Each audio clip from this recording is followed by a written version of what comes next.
한 주 잘 지내셨습니까? 여러분 한 주 어떻게 지내셨어요? 좀 대답 좀 해주세요. 잘 지내셨어요? 웃지 말고요. 잘 지냈어요? 웃지 말고요. 잘 지냈어요? 못 지냈어요? 그냥 그랬어요. 알겠어요.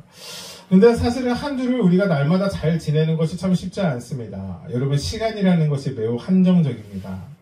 시간은 붙잡을 수도 없더라고요. 오지 않은 시간을 잡아당길 수도 없어요. 그러니까 시간은 그저 흘러가는 것인데, 그래서 그저 흘러가는 시간 잘 보내는 것, 여러분 이게 참 쉽지 않습니다. 여러분, 그래서 정말 중요한 게 그 하루하루 그저 흘러가는 시간 어떻게 지낼 것인가가 여러분 참 중요합니다. 여러분, 아침에 이렇게 눈 뜨면 하루의 일과가 시작하죠. 각자의 일들이 우리의 삶에 있습니다. 다 지나가고 나면 저녁이 찾아옵니다. 저녁 되면 저도 이제 나이가 조금씩 드는지 피곤하더라고요. 저의 삶이 그렇습니다. 아침 6시에 일어나 뚜뚜 산책시키고, 그 다음에 아침에 일 나갔다가 들어와서 저녁 먹으면 8시. 그 시간에 잠깐 정신 차리고 컨디션 나면 말씀 보고 기도하면 그냥 하루를 이제 마무리해야 됩니다. 하루가 정말 짧다라는 생각이 듭니다. 그러니까 이런 생각이 들더라고요. 참 우리의 삶은, 우리의 하루는 짧은데 우리가 그 와중에도 해야 하는 것이 뭐냐? 바로 부르심과 사명의 길로 나아가는 것. 여러분 너무 어렵지 않으세요? 부르심과 사명의 길로 나아가는 것. 참 우리의 하루가 짧은데 이것까지 해내야 된다는 거 쉽지 않은 것 같습니다. 제가 목공소에서 일한 지 벌써 2달이 지났습니다. 이제는 베테랑 목공소가 되어가는 것 같습니다. 이제 일 잘한다고 칭찬도 받더라고요. 한편으로 저의 마음에 조금 불안한 마음이 들기 시작했는데, 왜냐하면 제가 그 목공소의 계약을 처음에 3개월 했거든요. 근로계약서에 3개월을 사인했습니다. 3개월 동안 일할 것입니다. 이렇게 했죠. 그러니 이제 새로운 일자리를 또 알아봐야 되는데, 그 새로운 일자리 알아보는 것도 쉽지 않고, 또 그 일이 맞냐 틀리냐 이거 고민하는 게 쉽지 않아서 저에게는 좀 작은 걱정이 있었습니다. 이번 주에 참 감사한 일이 있었는데요. 목공소에서 저에게 새로운 제안을 했기 때문입니다. 정직원으로 전환해라 라는 일이 있었습니다. 제가 그 이야기를 같이 일하는 천대리, 그 다음에 한 과장, 이 두 사람에게 이야기했더니 다들 놀랐습니다. 이 친한 두 사람이 이들이거든요. 왜냐하면 이런 일이 이 목공소에서 없었다라는 거예요. 그 중에 한 명은 7년 동안 일했는데 이런 일이 없었대요. 첫 번째, 7명의 사람들이 이 일이 너무 바쁘고 힘들어서 주 5일 근무가 아니라 주 4일만 근무할게라고 얘기했는데 허락한 사람이 한 명도 없대요. 7명 중에.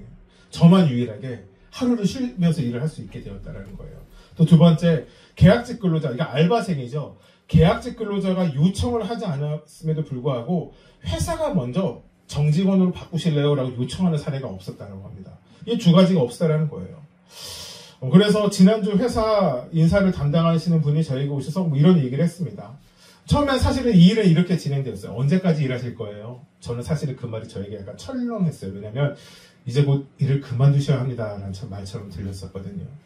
그랬더니 제가 이렇게 얘기했어요. 언제까지 일할 수 있습니까? 그래서 그때 그분이 얘기한 거예요. 아니, 다른 게 아니라 정직원으로 바꾸시려고요. 바꿔드리려고요. 네, 물었죠.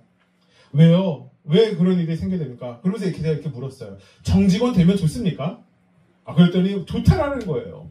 월급은 오르지 않는데 월차도 쓸 수 있고, 퇴직할 때 퇴직금도 받을 수 있고, 보험도 들어가고 이런 것들이 있다라는 겁니다. 그래서 좋다라니까 그럼 저도 그럼 좋은 거 하시죠 라고 얘기했습니다. 한편으로 궁금했어요. 내가 왜 정직원이 되었어야 했나. 그래서 다음에 사장님을 만났습니다. 아마 그날 오후였던 것 같아요. 사장님을 만났어요. 사장님한테 물어봤어요. 안녕하세요 사장님. 네. 혹시 제가 정직원이 왜 됐나요? 제가 이렇게 정말 물어봤어요. 궁금했었거든요. 여기에 답변이 무엇일까요? 여러분 한번 맞춰보세요. 첫 번째, 일을 잘한다고 소문이 나서요. 두 번째, 일을 계속하고 싶은 마음이 느껴졌어요. 세 번째, 목사님 너무 잘생기셨어요. 뭘까요? 세 번째요. 감사합니다. 아니에요. 사실 그것이 아니었어요. 정답은 이 세 가지 안에 있지 않았어요. 뜻밖의 대답이었어요. 대답이 무엇이었냐면 사람들이 다 목사님을 좋아해요 였어요. 그게 제가 정직원이 되어지는 이유였더라고요. 사람들이 저를 좋아한다. 그럴 수 있죠. 근데 사실 그게 좀 이상한 겁니다. 왜냐하면 제가 다른 사람들과 이야기할 시간이 없거든요. 저는 이렇게 계속 반복적인 일만 하다 보니까 사람들과 대화할 시간이 없습니다. 제 일을 하나 감당하기도 벅찼습니다. 아침에 밝게 인사해주고, 복음을 전할 수 있을 때 복음을 전하는 기회를 놓치지 않고 전합니다. 그런데 중요한 것은 그 과정 가운데 저에게 하나님이 주신 정말 참 좋은 마음이 있는데, 목공소에서의 일이 단순히 제가 돈을 벌기 위한 작은 파트가 아니라, 작은 부분이 아니라 개척을 하고 교회를 이끌어가는 저에게 하나님의 부르심의 장소 중에 하나가 저는 이 목공소라고 생각을 하고 일을 했거든요. 그러니까 그곳은 제가 돈을 버는 장소가 아니라 제가 교회를 세워나가는 하는 다른 장소에 였던 것이죠. 그래서 그 일을 잘 감당하려고 노력하고 있습니다. 다른 사람들에게 뭐 패끼치지 않으려고 하고 목사로서의 이미지도 있고 잘하려고 합니다. 그래서 그곳이 사실은 저에게 돈 버는 장소가 아니라 부르심의 장소, 제가 서 있어야 하는 곳, 하나님이 나를 세우신 곳이 아닐까라는 생각이 들었습니다. 인트로가 좀 길었죠. 사랑하는 여러분 정말 부르심이 무엇일까요? 저는 사실은 부르심이란 말과 이 말이 동일하다고 생각하는데요. 바로 부르심은 무엇일까요가 사명은 무엇일까요와 같은 단어라고 생각합니다. 같은 말이라고 생각해요. 조금 다른 것이 있습니다. 부르심이 주님이 원하시는 도착 장소인 거예요. 주님이 우리를 이끌어 가시는 도착 장소예요. 목표인 것이죠. 그렇다면 사명은 목표라고 얘기를 할 수는 없는데 그 길을 가기 위해서 우리가 당장 올라야 할 작은 동산, 어쩌면 작은 강, 건너야 할 강, 이것이 우리에게 사명이 아닐까라는 생각이 듭니다. 그래서 우리에게 부르심의 길은 달라지지 않습니다. 그런데 우리가 감당해야 하는 사명은 계속 주님 안에서, 주뜻 안에서 변할 수 있다는 생각이 들었습니다. 여러분, 이것이 바로 부르심과 사명. 여러분, 더사랑교회가 나아가는 먼 여정의 길이 있습니다. 그 시작에 있어서 저는 그 목공소에서 일이 우리 교회가 한편으로 재정적인 안정적으로 안정적인 운영을 할 수 있게 되어지는 작은 방법임을 저는 믿습니다. 사랑하는 더사랑교회 성도 여러분, 정말 우리의 높은 부르심을 우리 각자에게 주어진 사명으로 잘 이루어가는 저 여러분에게 축복합니다. 여러분이 하시는 일이 사명입니다. 학생은 학생의 사명이 있고, 직장인은 직장인의 사명이 있고, 저는 목회자로서의 목회자의 사명이 있습니다. 여러분, 이 사명들 잘 감당하면서 하나님이 높게 부르시는 우리의 길로 걸어가게 되길 주님의 축복합니다. 오늘 우리가 나눌 말씀도 사실은 이 부르심에 대한 말씀이라 생각이 됩니다. 우리가 이제 본문을 읽겠지만 그 본문에는 처음에 시작이 이렇습니다. 대제사장들과 사두개인들이 사도들을 시기하고 질투하기 시작합니다. 그리고 그들에게 권세가 있어서 그들을 감옥에 가둡니다. 그런데 하나님의 놀라운 은혜로 그 감옥을 나오게 됩니다. 여러분, 이거 오늘 설교의 전부예요. 이거 얘기해도 사실 끝내도 돼요. 참 재밌는 건 그들이 감옥을 나왔는데요.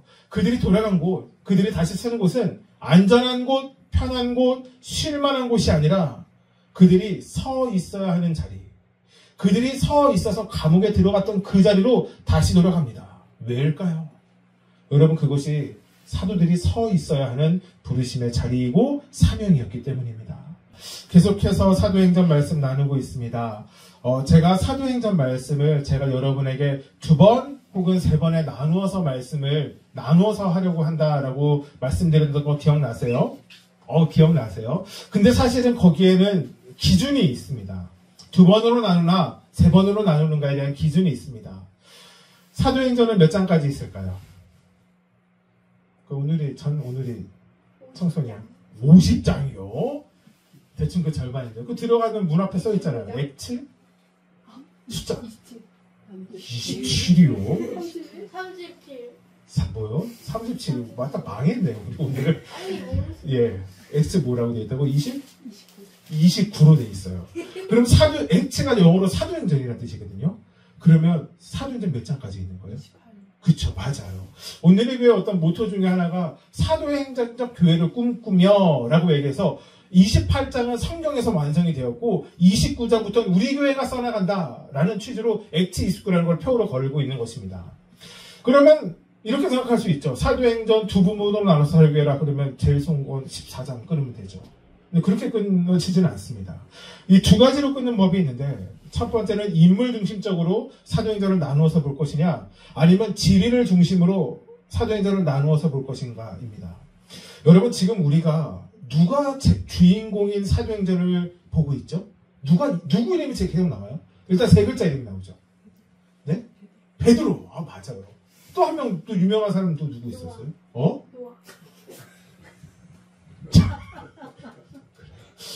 노아가 사도행전에 등장하지 않는 걸로 알고 있습니다. 예? 모세. 됐어요. 그만하세요. 이 학생을 그만하시라고 얘기해 주시기 바랍니다. 그러니까 이거예요. 사실은 인물 중심적으로 보게 되면 사도행전은 예수님의 제자들, 그러니까 베드로와 사도들에 의해서 그 다음에 바톤 터치를 누구한테 넘겨주느냐? 바울에게 넘겨줍니다. 그래서 그거를 기점으로 사도행전을 나눠서 볼 수 있는 방법이 있고요. 그 다음에 사실은 저는 이것이 성경적이라고 생각하는데 예수님의 말씀으로 사도행전을 나눠서 볼 수 있는데 바로 지리적 중심입니다. 예수님이 말씀하셨죠. 오직 성령이 너희에게 임하시면 너희가 권능을 받고 그 다음에 예루살렘과 그 다음에 온 유대와 사마리아와 맨 마지막에 뭐예요? 땅끝까지 이르러 무엇이 되는 거예요? 내 증인이 되리라. 여러분 근데 실제로 말씀은 그렇습니다. 우리가 지금 사도행전 5장까지의 말씀을 쭉 보고 있는데요. 예루살렘과 성전 중심에서 사건이 계속 이루어지는 것을 보게 됩니다. 조금 지나면요. 스데반이 핍박당하고 스포일러인데, 큰 스포일러인데, 스데반이라는 집사가 세워졌는데, 스데반이라는 집사가 돌 맞아서 죽습니다. 그리고 나서 예루살렘에 살던 예수님을 구주라 고백하던 그리스도인들이 다른 곳으로 예루살렘을 떠나기 시작합니다. 그때 온 유대와 사마리아 지역적이 바뀝니다. 그리고 바울로 바톤 터치가 되었을 때 본격적으로 세계와 열방을 향해서 그러니까 땅끝으로 나아가는 것이 이제 이루어지게 되는데요. 사도행전을 그렇게 세 개로 나눠서 볼 수 있는데요. 저는 아마 그 마지막 방법이 아니라 지리적 중심으로 사도행전 말씀을 나누려고 합니다. 여러분 말씀을 잘 따라오셔야 됩니다. 이렇게 사도행전을 이렇게까지 쪼개면서 설교하는 것이 하나님의 은혜입니다. 제 자랑은 아니고요. 하나님의 은혜입니다. 그래서 사도행전 말씀 2번을 통해서 잘 들으시고 또 집에 들어가서 이렇게 한 번씩 묵상해 보시고 사도행전 지금 5장까지밖에 안 되니까 5장 그러니까 설교 들으실 때마다 그 앞에 성경도 좀 읽으시고 그 뒤에 일어날 때 읽으시면 주일에 말씀 듣는데 더 큰 은혜가 있을 것입니다. 여러분의 삶에도 성령의 행하심이 있게 되길 우리 교회도 있게 되길 주님의 축복합니다. 말씀으로 좀 돌아가 볼까요? 초대교회. 그래서 우리가 이제 바라보는 것은 어떻게 교회가 탄생되었느냐? 교회는 어떻게 시작되었느냐? 그리고 나서 교회가 어떤 문제를 맞이했느냐? 우리가 사실 지금 요 과정에 있습니다. 성령의 인재와 함께 예수를 주로 모시는 공동체, 여러분 우리는 이것을 교회라 이야기합니다. 성도들은 점점 늘어나죠. 성도들이 늘어나니까 작은 문제, 큰 문제도 늘어나기 시작했습니다. 여러분 참 놀라운 것은 이 교회 앞에서, 이 믿음 안에서, 은혜 안에서 작은 문제들, 큰 문제들이 문제가 되지 않았다는 겁니다.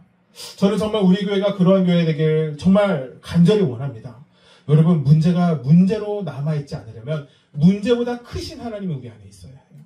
여러분 그럴 때 우리가 그것을 문제로 바라보지 않기 때문입니다. 복음이 전해지며 예수 믿게 나아가는 모든 사람들의 어려움을 여러분 교회가 해결해 줍니다. 재정적인 어려움도 있습니다. 배고픔의 어려움도 있었죠. 단순히 이런 육체적인 어려움뿐만 아니라 아픔의 문제도 있었습니다. 귀신 들린 사람들이요. 여러분 지난주 말씀 기억나니까 among the people, 민간에게 모든 사람들에게 교회는 덕이 되고 칭찬을 받으며 많은 사람들이 교회로 몰려오는 일이 있었습니다. 여러분 그런데 사실 말씀을 보게 되면 이렇게 눈에 보이는 가시적인 것보다 더 놀라운 일이 있었다는 것을 보게 됩니다. 바로 무엇이냐면 예수님을 믿는 사람들의 삶이 변하기 시작했다는 겁니다. 여러분 예수를 믿는다는 것은 여러분 우리가 무엇을 다닌다라는 것, 교회를 다닌다라는 것, 종교 행위를 한다라는 것, 찬양을 한다라는 것, 말씀을 본다라는 것, 기도를 한다라는 것, 여러분 우리가 무엇을 한다는 것에서 멈추지 않습니다. 여러분 예수를 믿는다는 것은 우리가 달라지는 것을 의미하기 때문입니다. 여러분 예수님을 믿는 사람들의 삶이 달라지기 시작했어요. 여러분 무엇이 달라졌을까요? 여러분 바로 마음이 달라졌습니다. 마음이 어떻게 달라졌냐면요. 한 마음이 되기 시작했어요. 한 뜻이 되기 시작했습니다. 마음을 같이 하는 일, 한 마음과 한 뜻으로 여러분 달랐던 마음이 같이 되는 일이 여러분 교회 안에 있다는 겁니다.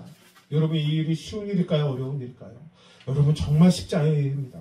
마음을 같이 하는 것, 여러분 이것은 정말 어려운 일입니다. 저희 가정은 이제 가끔씩 한 달에 한 번, 두 번 정도는 이 주일에 예배가 끝나면 집으로 돌아가다가 외식을 하고 들어갈 때가 있습니다. 외식을 하죠. 그러면 이제 그 차 안에서 이제 막 논쟁이 일어납니다. 뭐 먹으러 갈래?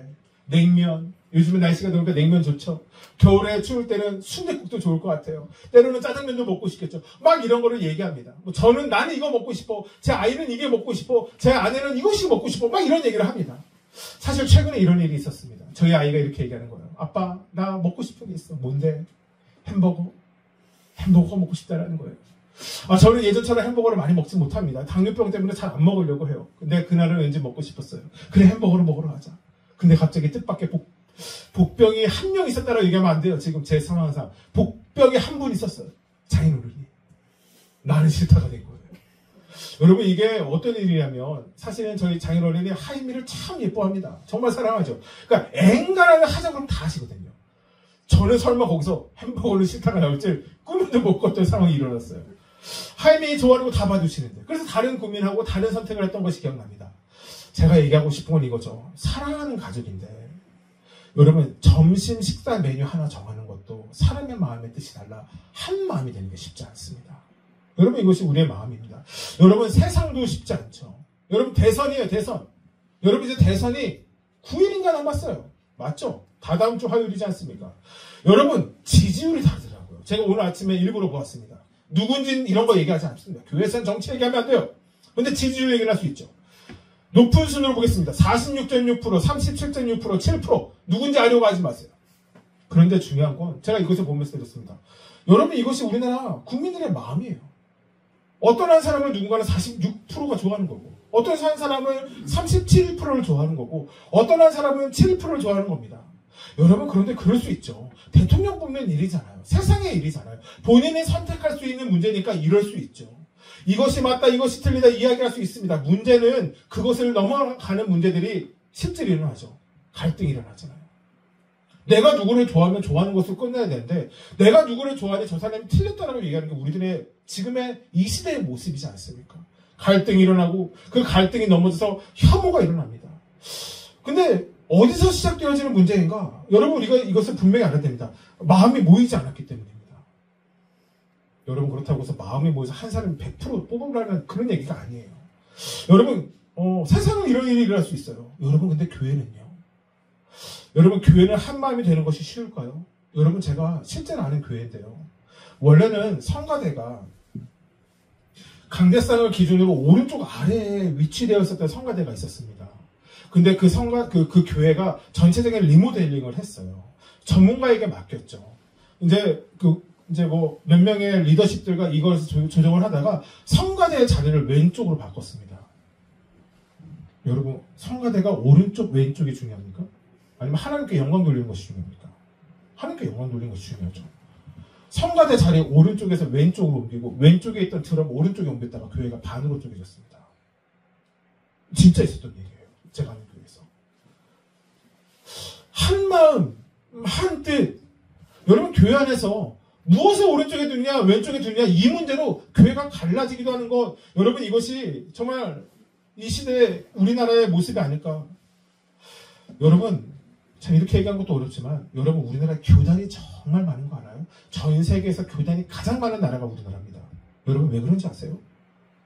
여러분, 은혜가 없어서예요. 제가 이렇게 얘기하면 참 뭐하지만 다 자기가 교단에서 제일 높은 사람 되고 싶고, 자기가 원하는 정치대로 끌어가고 싶고, 자신이 원하는 정책대로 하고 싶다고 해서 여러분, 장로교 안에만 30개가 넘는 교단이 있습니다. 여러분, 이것은 정말 주님 안에서 건강하지 않죠. 여러분, 어떻게 사람이 많이 모이는 공동체에 한 마음 한 뜻이 될 수 있을까요? 여러분, 그것이 가능한 유일한 길이 있습니다. 바로 성령이 이끄시는 공동체일 때 이것이 가능해집니다. 여러분, 교회는요, 같은 성향, 같은 기질, 같은 취미, 같은 방향성이 모여서 같은 마음이 되는 것이 아닙니다. 다른 성향, 다른 기질, 다른 취미, 다른 방향성이지만 한 성령님께서 한 방향으로 인도하실 때 여러분, 교회는 한 마음 한 뜻이 될 수 있는 겁니다. 여러분, 우리가 이것을 놓고 많이 기도해야 됩니다. 여러분, 그렇게 한 마음과 한 뜻 성령으로 된 공동체는요, 변화되는 아름다운 삶을 살아가기 시작합니다. 여러분, 아멘이십니까? 여러분, 그리고 놀랍게도 그렇게 아름다운 삶은 세상 가운데 칭찬받는 여러분, 그런 교회가 될 것입니다. 우리 교회가 그렇게 되길 주님의 축복합니다. 중요한 것은 이것이죠. 이렇게 놀라운 축복을 축복으로 받아들이지 못하는 사람들이 있다는 것입니다. 은혜를 은혜로 못 받아들이는 사람들이 있습니다. 바로 오늘 말씀 17절에 나오는 사람들, 대제사장, 사두개인. 여러분, 이들은 사내들인 공예의 중심 세력, 그러니까 당시 종교의 리더십이었던, 종교와 정치의 리더십이었던 사람들입니다. 이스라엘을 이끌고 있었던 사람들이죠. 지난주 말씀이었던 5장 12절 말씀 한번 읽어볼까요? 시작. 사도들의 손을 통하여 민간의 표적과 기사가 많이 일어나매 믿는 사람이 다 마음을 같이하여 솔로몬 행각에 모이고. 사진 한번 볼까요? 사진이요. 여러분 잘 보이세요? 조금 흐리나요? 여러분 여기가 성전이에요. 그러니까 사실 이 전체가 성전이고 여기가 성소, 지성소 이렇게 보시면 됩니다. 그런데 여기서 이 우측에 여기가 좀 보이세요? 이렇게 좀 천장이 있고 기다랗게 되어 있는 부분. 이 다음 사진 보여주시겠어요? 이게 반대쪽으로 넘어오면 이쪽인데요. 바로 이것이 바로 솔로몬의 행각입니다. 예수님이 이곳에서 말씀도 전하셨습니다. 그러니까 이곳의 특징이 무엇이냐면 많은 사람들이 모여야 되는데 많은 사람들이 모여서 있을 수 있는 장소를 제공해 주는 것이 바로 여기였던 것이에요. 그래서 여기서 실제로 말씀을 가리키고 말씀을 배우고 하는 일들이 여기서 많이 일어났다고 합니다. 자, 여러분 여기서 질문이 있습니다. 여러분 질문 잘 들어보세요. 여러분 이 솔로몬 행각이 있는 장소가 어디입니까? 어디라고 그랬어요? 제가 여기가 어디라고요? 성전이요. 어려운 질문인데 어려운 질문 하나 더 해드릴게요. 이 성전의 주인은 누구입니까? 네? 네? 하나님이요? 성전의 주인이 누구입니까? 네? 본인 거라고요? 이거 없어졌는데 또 말도 이게 가끔 중2병이 아직 안 끝나서 큰일입니다. 그러니까 이거예요. 사실 성전의 주인 당연한 대답인데 하나님이 맞죠. 여러분 하나님입니다. 그런데 대제사장들 사두개인들은 그렇게 생각하지 않았습니다. 왜냐면 이게 자기께 되거든요. 성전이 자기께 돼야 되는 거예요. 하나님을 주인이라 말할지는 모르겠지만 스스로가 주인이라고 생각하며 그들은 살아갔습니다. 이들은 오랫동안 이러한 특권을 유지했는데요. 지금은 유대교라 불리는 종교에서 리더십을 담당하고 있었습니다. 왔다 갔다 하지 마세요. 그러니까 그 이유가 있습니다. 그 이유가 무엇이냐면요.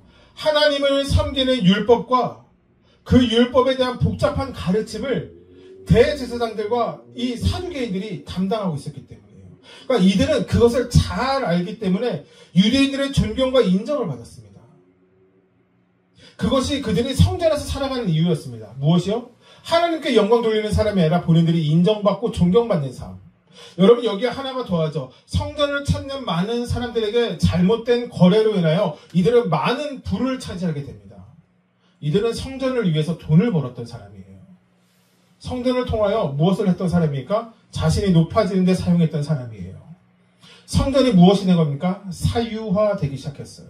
성전을 통해서 자신의 이익을 채워갔던 것, 여러분 바로 이것이 이 시대 예수님 당시 초대교회가 세워졌을 때 대제사장들과 사두개인들의 마음이었습니다. 여러분 근데 그들을 위협하는 세력이 일어납니다. 바로 예수님이었죠. 여러분 예수님 우리가 무엇이라고 그러니까 나사렛 예수. 여러분 나사렛 예수는 이런 촌뜨기 예수라는 얘기예요. 그러니까 그게 뭐 별명으로 붙이기 좀 좋은 별명 뭐 있을까요? 갑자기 또 설교 없는 원고에 없는 얘기. 좋은 칭호 같은 거 없어요? 제가 이렇게 얘기하는 거지만 제가 좋아하는 농구 선수가 있습니다. 르브론 제임스예요. 근데 그 사람의 별명은 킹 제임스입니다. 왜냐면 왕같이 큰 영향력을 가지고 있거든요. 멋있잖아요. 선수 이름 앞에 냅다 별명이 왕이라니까요. 예수님은 킹 지저스가 아니었어요. 나사렛이었어요. 촌뜨기 예수. 여러분 그렇게 해서 자신들에게 이 예수가 위협이 되자 어떻게 이끌고 합니까? 이 사람을 내란 세력. 요즘에 이런 표현도 쓰면 좀 불편한데요. 실제로 로마에 의한 내란 세력, 쿠데타를 일으켜서 로마의 정부를 정복시키려고 하는 인물로 예수를 이끌어 나가서 유대인의 왕이라는 팻말을 달게 되고 예수님이 죽게 됩니다. 자신에게 위험이 되었기 때문이죠. 삶이 변하는 사람들의 소식을 듣기 시작합니다. 예수가 죽었음에도 불구하고. 그런데 그들이 지금 어디서 모입니까? 자신들의 나와바리잖아요. 나와바리. 지금 이게 자기 건데 여기서 자신들이 성경을 가리키고 돈을 벌어야 하는 곳인데 이곳에 지금 내가 죽인 예수의 남은 장단들이 와서 자꾸 무엇을 하기 시작하는 겁니다. 성전 미문 앞에 성전에 들어오지도 못하는 사람의 평생 앉아있던 사람, 아마 제사장들도 사두개인들도 알았을 거예요. 그 사람이 일어나서 이 안에 들어와서 예배드리는 것을 보게 됩니다. 자신이 보았던 수많은 유대인들 중에 돈 많았던 사람들이 자신의 것을 아낌없이 이 교회라는 공동체에 내놓는 것을 보게 됩니다. 사람들이 달라지는 것이에요. 형식적인 믿음 생활을 하는 것이 아니라 복음으로 삶이 변화되어 신앙생활이 퍼져나가기 시작하였습니다. 여러분, 그들의 마음에 두려움이 생겼습니다. 그리고 그 두려움이 들자 또 하나의 마음이 생겼는데 17절 같이 읽어볼까요? 사도들을 잡아다가 우리 가져갔더니 두려움을 이제 행동으로 옮긴 것이에요. 그들의 마음에 시기가 있었고 그 시기가 두려움으로 변하자 여러분, 예수님께 했던 것처럼 그들을 다시 감옥에 가다 두었습니다. 몇 주 전 우리가 나눴던 말씀과 동일하죠. 베드로와 요한이 얼마 전에 감옥에 갇혔었잖아요. 성전 미문에 있었던 안전뱅이 일으키고 말씀 전하다가 한번 갇혔었잖아요. 동일합니다. 그런데 이번에 달라진 것이 있죠. 그때는 이 두 사도만 갇혀 있었다면 오늘은 모든 사도들이 다 감옥에 갇힌 것입니다. 저는 오늘 이 말씀이 특히 여기 있는 어린 자녀 세대들에게, 또 어린 자녀 세대를 양육하는 부모 세대들에게 좀 정말 마음에 좀 담아야 하는 말씀이 아닐까라는 생각이 듭니다. 한국교회, 아니 이 시대를 살아가는 그리스도인들이라면 우리가 믿음으로 준비되어야 하는 부분이 오늘의 말씀에 있지 않을까라는 생각이 들기 때문이죠. 여러분, 세상의 권력이 그리스도인을 어렵게 하는 시대는 예전으로 한 번에 끝난 것이 아닐지 모릅니다. 복음을 전했기에 핍박을 받는 세대, 여러분 어쩌면 이 세대가 앞으로 우리가 살아갈 시대가 될지도 모릅니다. 여러분, 우리 자녀들이 살아가는 시대가 여러분 바로 이러한 시대에 다시 똑같은 모습이 일어날지 모릅니다.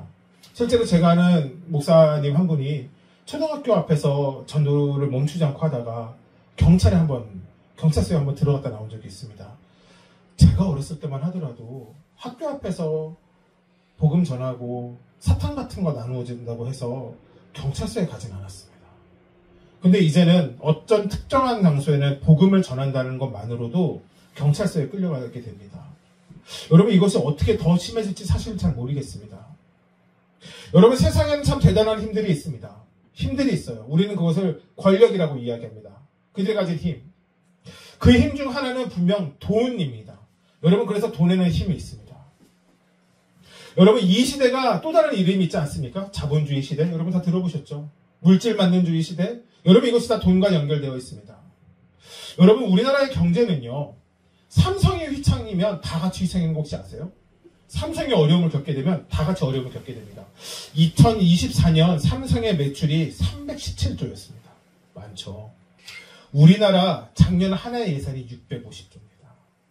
삼성이 벌어들이는 돈이 우리나라 절반 예산이라는 것이죠. 대단한 숫자입니다. 그러니 가진 힘도 많습니다. 그런데 그 힘이 과연 옳은가? 여러분, 정말 우리는 고민해 보아야 합니다. 제가 이야기하고 싶은 건 권력이라는 것이 옳은 것인가? 세상의 모든 것 하나님이 주신 것이라 저는 믿습니다. 선한 것도 악한 것도 하나님이 만드셨습니다. 하나님이 만드신 것은 선합니다.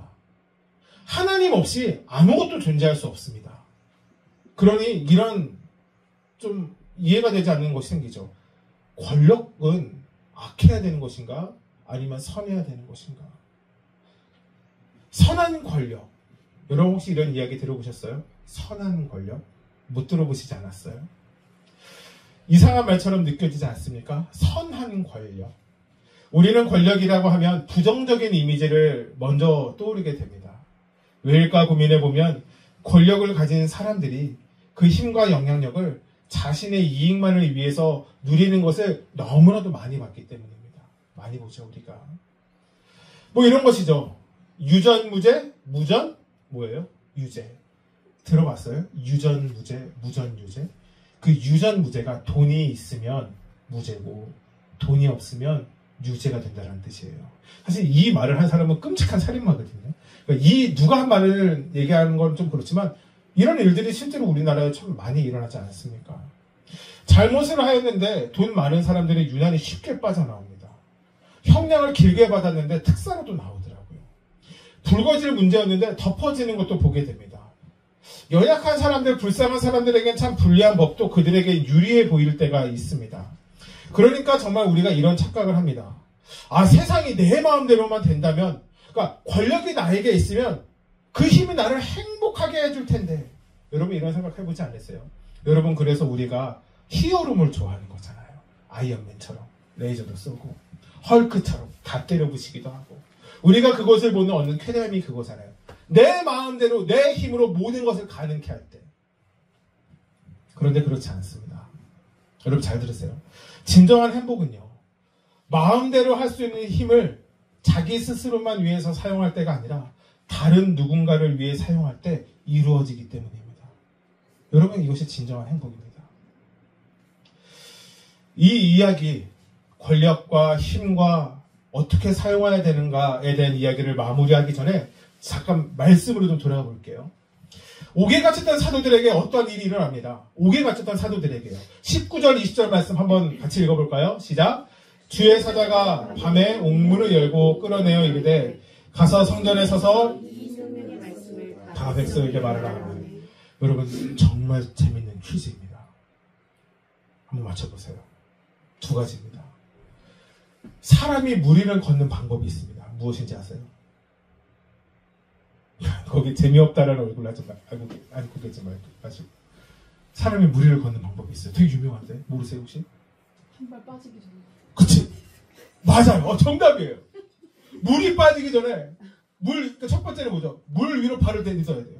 이 발이 물에 빠지기 전에 다른 발을 재빨리. 그다음에 또 어떻게 돼요? 그 반대발을 재빨리. 여러분 그래서 실제로 달리기를 엄청 빨리 하는 사람들은요. 물 위를 7발자국 8발자국 걸어갑니다. 진짜로요. 이거는 거짓말이 아니에요. 유튜브에서 찾아보세요. 그러니까 물론 약간 특별한 신발을 신어야 되는데 우사인 볼트 같은 애들이 특별한 신발 받고 뛰기 시작하잖아요. 그걸 물 위를 걷습니다. 왜요? 한 발이 빠지기 전에 다른 발을 집어넣거든요. 여러분 진짜예요. 여러분 하나도 있습니다. 여러분 하늘 날려면 어떻게 되는지 아세요? 하늘. 이거 좀 쉽지 않은데. 제가 이 문제 처음 내거든요. 일단은 되게 중요해요. 팔을 쫙 뻗습니다. 양팔을 뻗어야 돼요. 양팔을 뻗은 다음에 팔을 매우 힘차게 휘두르기 시작해야 됩니다. 누구처럼요? 새처럼요. 언제까지 휘두르면 되는지 알아요? 뜰 때까지. 와 하면 여러분 하늘을 날 수 있습니다.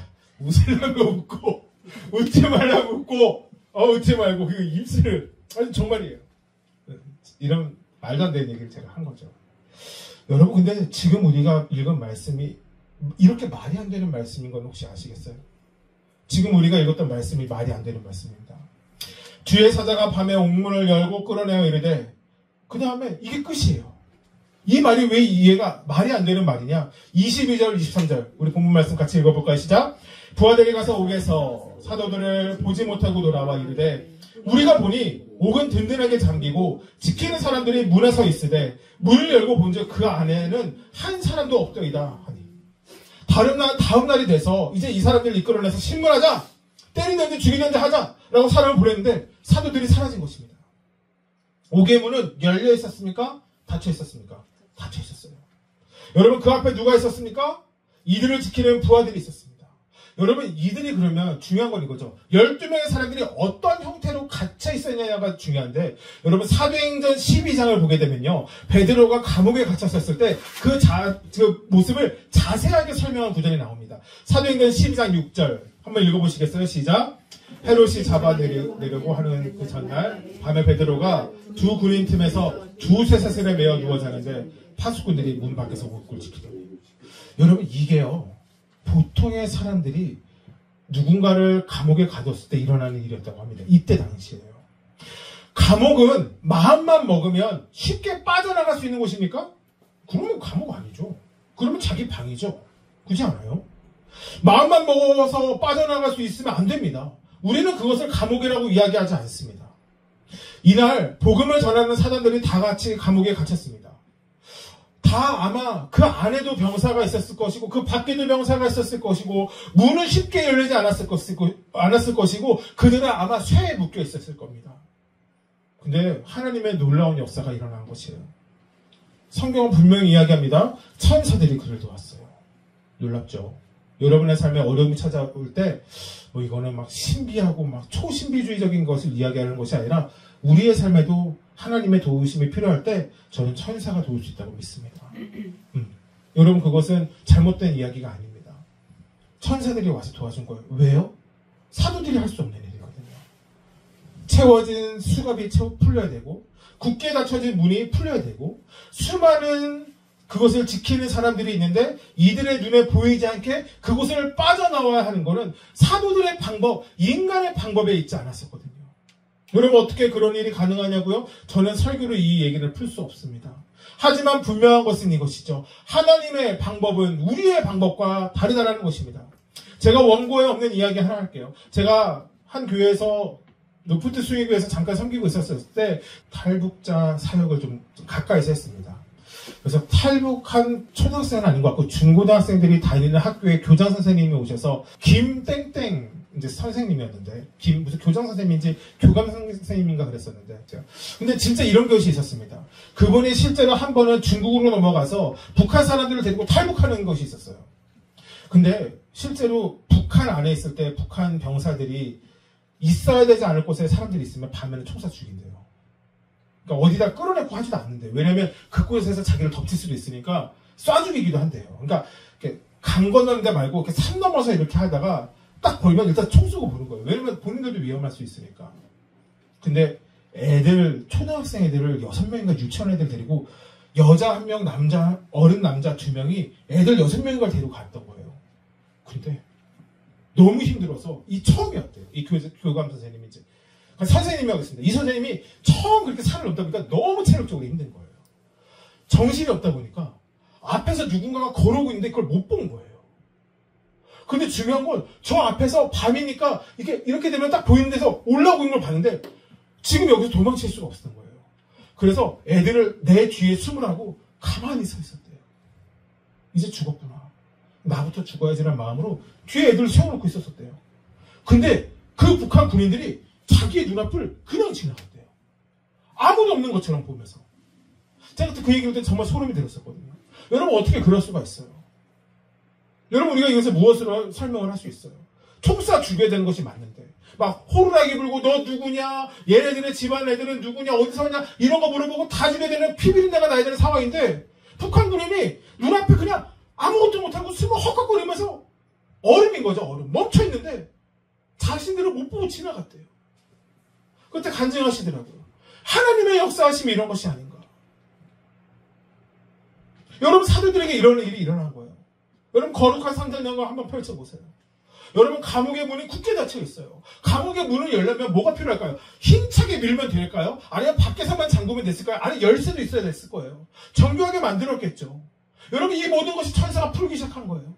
지키는 사람들이 있어요. 베드로가 키가 컸는지 작았는지 모르겠지만 저랑 비슷하고 저보다는 날씬했겠죠. 지나가야 되는 거예요. 어딜 틈을요? 병사들 틈을요.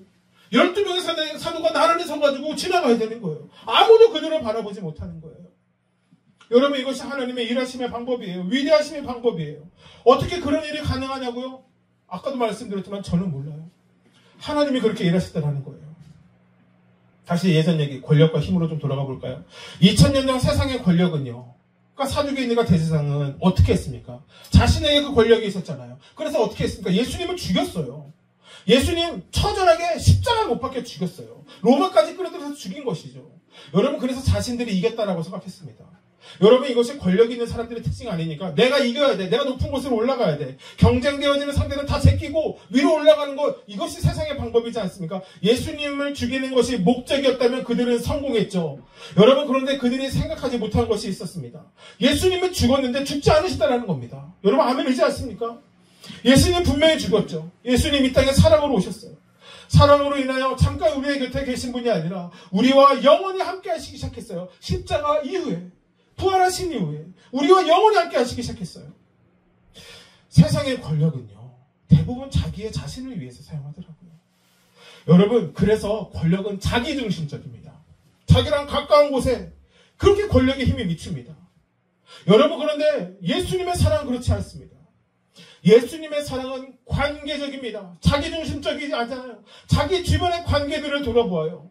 예수님의 사랑 자신을 위해서 사용한 것이 아니라 다른 사람들을 위해 사용합니다. 여러분 이것이 사랑입니다. 세상의 힘은 모든 것을 가졌기에 모든 것을 하는 것이 아닐지 모릅니다. 잘 들어보세요. 세상의 힘은 모든 것을 가지고 모든 것을 할 수 있기에 모든 것을 가능케 하는 것이 아니라는 것이에요. 오히려 모든 것을 가졌으나 모든 것을 포기하는 것. 여러분, 이것이 우리가 가져야 하는 여러분 힘 아닐까요? 여러분, 그리고 이것이 제 이야기가 아니라 성경의 말씀인 거 아세요? 제가 말씀을 준비하면서 이런 생각이 들었습니다. 세상의 권력은, 세상의 힘은 그리스도의 사랑과 정말 정반대로 흘러가는구나. 고린도전서 10장 23절, 24절, 그리고 33절 말씀입니다. 시작! 모든 것이 가하나 모든 것이 유익한 것 아니요. 모든 것이 가하나 모든 것이 덕을 세우는 것은 아니니 누구든지 자기의 유익을 구하지 말고 남의 유익을 구하라. 나와 같이 모든 일에 모든 사람을 기쁘게 하여 자신의 유익을 구하지 아니하고 많은 사람의 유익을 위하여 그들로 구원을 받게 하라. 아멘. 여러분, 참 놀랍지 않습니까? 여러분, 이것이 우리가 이 세상을 살아가야 되는 힘과 능력과 사랑이 되어야 합니다. 여러분, 우리는 우리의 삶이 하나님의 놀라우신 일 감당하기 원합니다. 여러분, 그렇게 생각하시죠? 저는 정말 그렇게 생각합니다. 그런데 우리에게 도전이 되어지는 것이 있죠. 하나님의 일 하기 위해서 감옥에 갇히시겠습니까? 고문당하고 핍박당하고 사랑하는 동역자가 돌을 맞아 죽는 것을 경험하게 되고 정든 고향 떠나야 하고 결국에 목숨까지 드려야 하는 것이 우리가 나아가야 하는 제대로 된 올바른 된 신앙생활이라면 여러분, 정말 그리스도인으로 계속 살아가실 수 있겠습니까?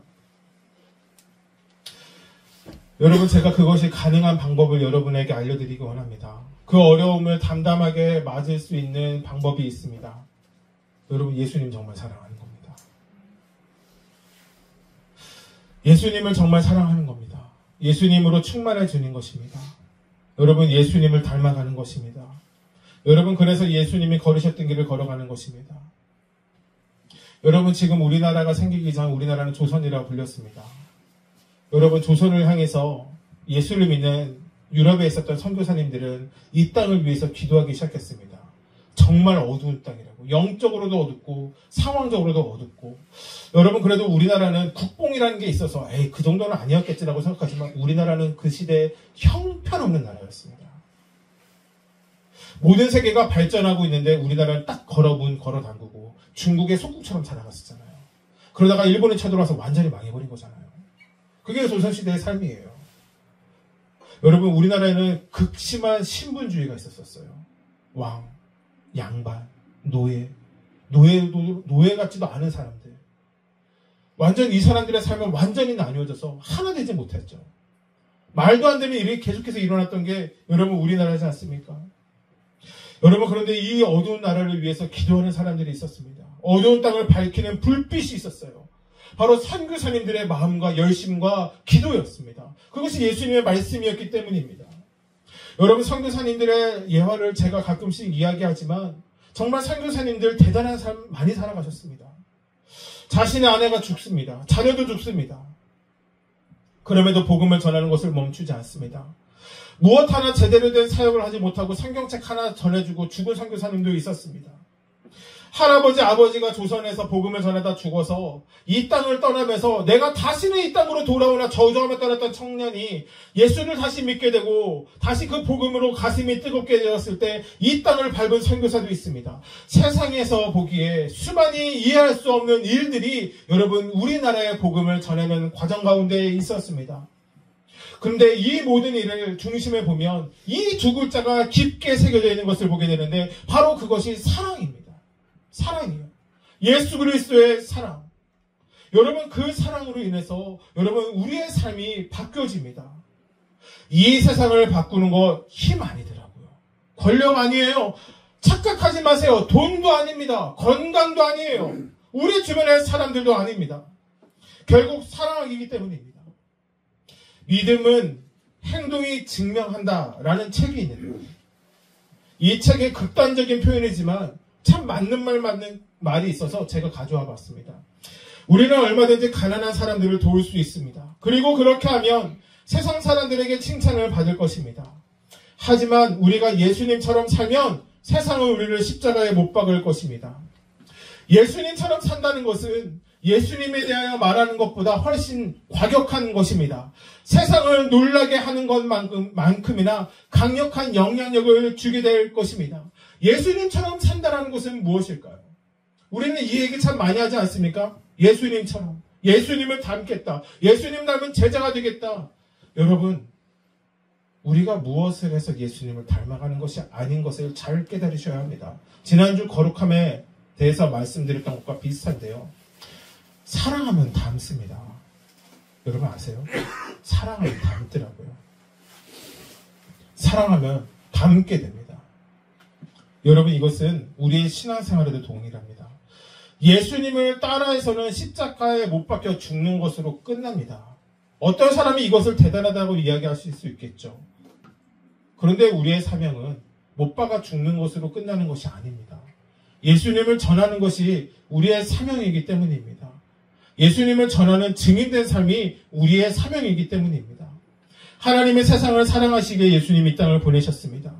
예수님이 우리를 사랑하신 것 같이 그 사랑이 우리 안에 생겨날 때 우리의 삶, 아니 우리를 통하여 세상은 달라져 가기 시작할 겁니다. 여러분 잘 들으세요. 그렇게 예수님의 사랑으로 충만해진 사람이 나아가야 하는 곳은 어디일까요? 제가 아까 설교에 처음에 시작할 때 얘기했죠. 안전한 곳, 쉴 만한 곳, 편안한 곳, 그들이 감옥을 빠져나와서 갔던 곳일까요? 오늘 제목 말씀의 제목 한 번 더 읽어볼까요? 시작. 내가 서 있어야 하는 곳은. 네. 이 제목은 이러한 뜻을 가지고 있습니다. 예수님을 사랑하는 내가 서 있어야 하는 곳은 어디입니까? 예수님을 사랑하기에 내가 나아가야 하는 곳은 어디입니까? 이것이 오늘의 설교의 제목의 뜻입니다. 20절, 21절 말씀 시작. 가서 성전에 서서 이 생명의 말씀을 다 백성에게 말하라 하매 그들이 듣고 새벽에 성전에 들어가서 가르치더니 여기까지 읽을게. 그들이 감옥에서 나오기 전에 그들이 감옥에서 나와야 했던 이유가 있습니다. 성전에 서서 생명의 말씀을 다시 전하라는 것입니다.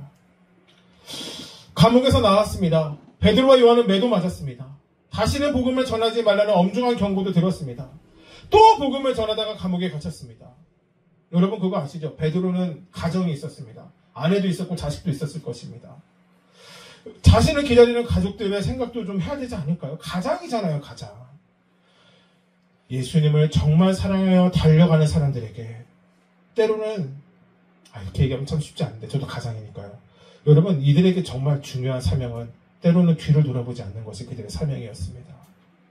그들은 자신이 서 있어야 하는 곳에 서 있습니다. 왜냐? 이것이 증인된 삶, 예수의 제자로 살아가는 삶이기 때문입니다. 오늘 말씀은 여러분의 마음에 어려움이 있을 수도 있고 도전될 수 있지만 이제 말씀을 좀 마무리할까 합니다. 아까 제가 내었던 이 퀴즈의 정답을 진짜 정답을 말씀드리려고 해요. 어떻게 사람이 무리를 걸을 수 있는지 아십니까? 다시 해요. 발 내딛고 빠르게 발 내딛고 아니에요. 여러분 성경은 우리에게 그 대답을 얘기합니다. 예수님이 계신 곳에 믿음으로 나아갈 때 우리는 무리를 걸을 수 있습니다. 여러분 이것이 우리를 무리를 걸을 수 있는 방법입니다. 주님 무리를 걷고 싶어요 라고 얘기하는 것이 우리가 무리를 걷는 방법이 아닙니다. 하나님 내가 무리를 걸어서 유명한 사람이 되고 싶어요 라고 해서 우리가 무리를 걷는 것이 아닙니다. 내가 사랑하는 주님이 저기에 있으니 저도 그곳으로 가겠습니다 라는 베드로의 믿음의 고백처럼 믿음으로 예수님이 계신 곳에 나아가는데 그때 물이 있으면 그것과 상관없이 우리가 무리를 걸을 수 있다는 것. 여러분 이것이 그리스도인이 무리를 걸을 수 있는 방법입니다. 여러분 우리가 어떻게 하늘을 나를 수 있을까요? 다시 한번 날개짓 해요? 날개짓 열심히 하면 나를 수 있을까요? 아니요. 더 빨리 팔을 휘두르면 나를 수 있을까요? 아니요. 여러분 우리가 가는 길이 아니라 하나님이 이끄시는 길로 걸어갈 때 그래서 참 낮은 길이지만 참 좁은 길이지만 참 높은 길이고 참 영광의 길로 걸어갈 때 그 길을 내 열심으로 걸어가는 것이 아니라 하나님과 함께 걸어갈 때 하나님이 우리를 이끌어 가시기 시작할 때 여러분 우리는 주님과 함께 비상할 수 있는 겁니다. 내가 나는 것이 아니라 하나님이 우리를 날게 하실 것이기 때문입니다. 32절 말씀 읽어볼까요? 시작. 우리는 이 일의 증인이요 하나님이 자기에게 순종하는 사람들에게 주신 성령도 그러하니라. 사랑하는 성도 여러분 여러분 이번 한 주 아까 뭐 어떻게 지내셨어요? 그러니까 뭐 그저 그런 사람도 있고 이렇게 저런 사람도 있죠. 제 삶도 별 다르지 않았습니다. 제 삶도 그렇게 특별하지 않았습니다. 사실 오늘 말씀에는 제 삶이 이번 주에 좋았다라고 썼지만 돌이켜보니까 그렇지 않았습니다. 그냥 할 수 있는 것 했습니다. 작은 것 했습니다.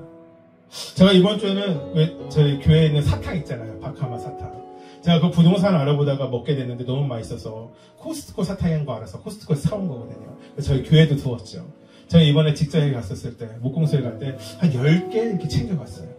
그래서 아침에 일하기 전에 같이 일하는 모든 사람들에게 하나씩 나눠줬어요. 되게 멋쩍은 거 알아요? 사탕 10개 나눠주는 게 쉽지가 않더라고요. 그래서 제가 이렇게 얘기했어요. 이거 되게 맛있어요. 그 얘기를 10번 했어요. 10번. 왜냐면 방마다 사람들이 두세 잔씩 있거든요. 맛있어요. 드세요. 그리고 한마디를 더 했어요. 오늘 하루 힘내세요. 그게 오늘 제가 그 사람들에게 전했던 이야기입니다. 그리고 제가 정직원이 됐던 것이 아마 수요일 혹은 목요일이었던 것 같아요. 제가 저의 이번 주의 삶을 돌아보았습니다. 그리고 오늘 말씀 준비하며 정말 이런 생각이 들었습니다. 나는 하나님을 복음을 전하기에 합당한 사람인가? 정말 감사한 생각이 들었습니다. 부족할 수는 있으나 이미 감당하고 있구나. 부족하나 감당하고 있는 사람이구나. 정말 감사했어요. 사랑하는 성도 여러분, 복음을 전하는 것이 쉽지 않습니다. 부끄럽기도 하고 창피하기도 합니다. 근데 우리가 그것이 우리의 부르심이라면, 사명이라면 우리가 서 있어야 하는 장소가 있습니다. 내가 돌아가야 하는 곳이 있습니다. 내가 편한 곳이 아니라 내가 가야 하는 곳이 있습니다. 그곳이 우리의 부르심의 장소이고 우리의 사명의 장소입니다. 사랑하는 성도 여러분, 이번 한 주 그 길로 한번 걸어가 보십시오. 여러분의 삶이 지금까지는 감옥에 갇혀 있었던 시간일지 모릅니다. 그래서 우리가 구해야 합니다. 성령 하나님, 은혜로 나의 삶을 구원하여 주시옵소서. 내 삶에 말로 형용되지 않는 일이 일어나게 하여 주시옵소서. 내 삶이 변화되는 일들이 일어나게 하여 주시옵소서. 그래서 나의 삶에 간증이 일어나게 하여 주시옵소서. 그래서 물 위를 걷는 일이, 하늘을 나는 일이, 예수님과 함께 걸어가는 길이 우리의 삶에 임하게 하여 주시옵소서. 여러분, 이 시간 같이 한번 기도합시다. 우리 믿음 갖고 기도합시다.